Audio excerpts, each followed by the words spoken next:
Good night प्यारे बच्चों। विसर्ग संधि भाग 3 के अंतर्गत हम विसर्ग संधि से संबंधित कुछ महत्वपूर्ण नियमों की चर्चा करेंगे। इसके पहले हम लोग विसर्ग संधि से संबंधित 3 महत्वपूर्ण नियम का अध्ययन कर चुके हैं। विसर्ग का ओ, विसर्ग का रा और विसर्ग का सा किन किन परिस्थितियों में और कैसे बनता है, इसकी जानकारी हम लोग प्राप्त कर चुके हैं। तो आज हम लोग विसर्ग संबंधित कुछ महत्वपूर्ण नियम, जैसे विसर्ग का लोप होना, तो विसर्ग का लोप किन परिस्थितियों में होता है, इसका अध्ययन करेंगे। और दूसरा, विसर्ग का लोप होता है और उसके पूर्व जो है स्वर है उसका दीर्घ होता है, इसका अध्ययन करेंगे। और तीसरा महत्वपूर्ण नियम है कि विसर्ग का कुछ भी नहीं होता है, अर्थात कोई परिवर्तन नहीं होता है। इन 3 महत्वपूर्ण नियमों की चर्चा हम लोग आज की क्लास में करेंगे। पहला क्या है? विसर्ग का लोप होना। विसर्ग का लोप कब हो रहा है? कह रहे हैं कि विसर्ग के पूर्व, ये जो विसर्ग है, विसर्ग के पूर्व क्या आ जाए? आ अथवा आ जाए, अथवा ह्रस्व आ अथवा दीर्घ आ जाए। और उसके बाद क्या हो जाए? आ या आ के अतिरिक्त क्या हो? आ या आ के अतिरिक्त कोई भिन्न स्वर आ जाए। कौन? भिन्न स्वर आ जाए तो क्या हो जाता है? इसी विसर्ग का लोप हो जाता है। क्या कहा इन्होंने? कहा अगर विसर्ग हो और विसर्ग के पूर्व 2 स्वर हो। कौन 2 स्वर होते हैं? आ और आ, अर्थात ह्रस्व आ और दीर्घ आ हो। और बाद में कौन हो? 9 स्वर। 9 कौन होंगे? आ और आ के अतिरिक्त जो भी स्वर होंगे तो क्या होता है? इसी विसर्ग का लोप हो जाता है। जैसे आप देख रहे होंगे स्क्रीन पर, आपको एक उदाहरण दिख रहा है। क्या दिख रहा है? अतः धन एयो। आपने क्या देखा? विसर्ग के पूर्व क्या है? आ है, ता में आ है, और विसर्ग के बाद क्या है? ये है। तो क्या हुआ? इसी विसर्ग का लोप होकर के बन जाता है अतएव। अब अतएव संबंधी जो नियम आ जाता है विसर्ग का लोप संबंधी, इसके विच्छेद कैसे करते हैं?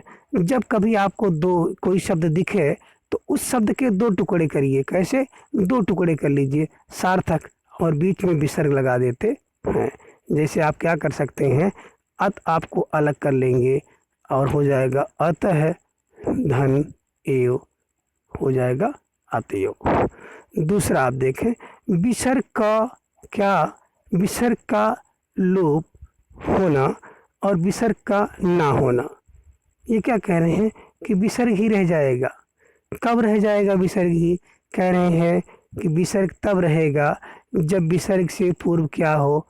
आ हो अथवा आ हो, और इसके बाद क्या हो जाए? क ख प फा।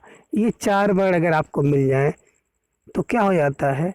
विसर्ग में कोई परिवर्तन नहीं होता है। लेकिन ध्यान रखें क्या? कि विसर्ग के पूर्व क्या हो? आ हो। विसर्ग के बाद क्या हो? क ख और प फा। अगर विसर्ग के पूर्व कोई दूसरा स्वर होता है, उसके बाद क्या आता है? का खा आता है, तब विसर्ग का लोप नहीं होगा, तो विसर्ग का विसर्ग नहीं रहेगा। तब क्या होता है? तब सा हो जाता है। आप पढ़े हैं आगे वाले नियम में, सा संबंधी नियमों में। तो क्या करते हैं यहाँ पर? विसर्ग को विसर्ग ही रहने देते हैं। जैसे आपको मिला प्रातः, प्रातः धन काल। क्या मिला? विसर्ग के पूर्व स्वर मिला आ और बाद में मिला का, तो क्या करते हैं? प्रातः काल को उसी रूप में रहने देते हैं। आपको मिला अंतःकरण। अंतःकरण में क्या मिला? विसर्ग, विसर्ग के पूर्व आ मिला, आ के बाद का मिला, तो क्या करते हैं? अंतःकरण को उसी रूप में रहने देते हैं। अगला, अब क्या अगला कह रहे हैं? विसर्ग के पूर्व जो स्वर है उसका दीर्घ रूप हो जाता है और विसर्ग का लोप हो जाता है। कब? कहे विसर्ग के बाद अगर रा आ जाए और उसके पूर्व कोई स्वर हो तो क्या कर देते हैं? इसी विसर्ग का लोप कर देते हैं और जो पूर्व स्वर होता है उसका दीर्घ कर देते हैं। जैसे आप देख सकते हैं विसर्ग के बाद रा है, निह धन रस, तो क्या करते हैं? इस विसर्ग का हम लोग लोप कर देते हैं और पूर्व वाले स्वर का दीर्घ कर देते हैं। तो पूर्व स्वर था ई का हो गया दीर्घ और बन गया नीरस। इसी प्रकार नीरव है, विसर्ग के पूर्व क्या है? नी, तो नी का हो गया दीर्घ और रव आपका हो जाता है निरोग। क्या करते हैं, विसर्ग का लोप कर देते हैं, पूर्व स्वर का दीर्घ कर देते हैं और हो जाता है निरोग। तो इस प्रकार से आज हम लोगों ने 3 महत्वपूर्ण नियम की चर्चा की। पहला नियम क्या, विसर्ग का लोप कब होगा, विसर्ग के पूर्व कौन हो जाए, 2 स्वर, कौन, वही आ और आ, अर्थात ह्रस्व या दीर्घ। और उसके बाद क्या हो जाए, कोई अन्य स्वर हो, अर्थात कोई 9 स्वर हो, जो कैसे हो, आ के अतिरिक्त हो, आ से भिन्न हो, तो क्या हो जाता है, विसर्ग का लोप हो जाता है। दूसरा नियम कहा कि विसर्ग में कोई परिवर्तन नहीं होगा, कब, कहाँ, कब, जब विसर्ग के पूर्व क्या होगा, आ होगा और बाद में क्या होगा, क, ख अथवा पा, फा हो, तो विसर्ग में कोई परिवर्तन नहीं होगा, उसी रूप में रहेगा, अर्थात प्रकृति भाव रहेगी, जैसे प्रातःकाल और अंतःकरण।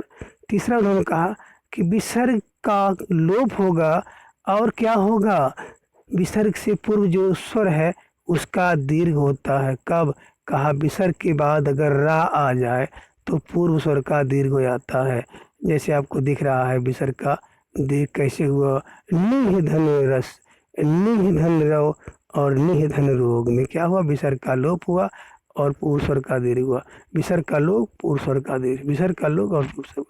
तो इस प्रकार से व्यंजन संधि आज हम लोगों की समाप्त हो जाती है। अगली क्लास में हम लोग कोई नया टॉपिक इसके बाद जो आता है उसको शुभारंभ करेंगे।